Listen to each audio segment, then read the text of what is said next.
আমাৰ বেলেগ শত্ৰু বা বন্ধু কোনো নাই। আমি নিজেই নিজৰ বন্ধু হ'ব পাৰোঁ বা নিজেই নিজৰ শত্ৰু।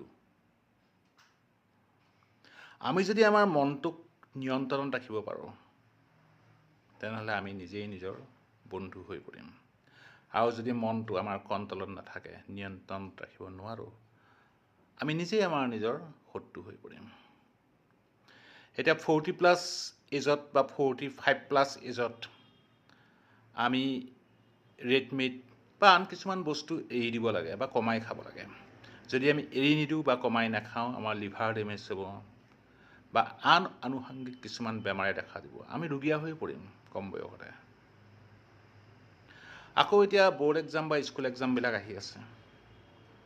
ৰাতিপুৱা সোনকালে শুই উঠিবৰ কাৰণে আমি এলাৰ্ম দি থওঁ।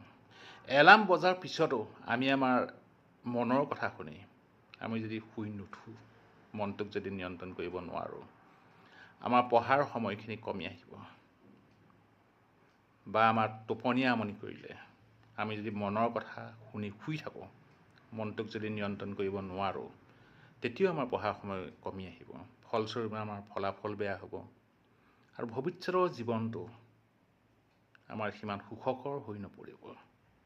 সেইকাৰণে আমাৰ মনেই বন্ধু, মনেই শত্ৰু। তাৰমানে আমি নিজেই নিজৰ বন্ধু হ'ব পাৰোঁ বা নিজেই নিজৰ শত্ৰু হ'ব পাৰোঁ।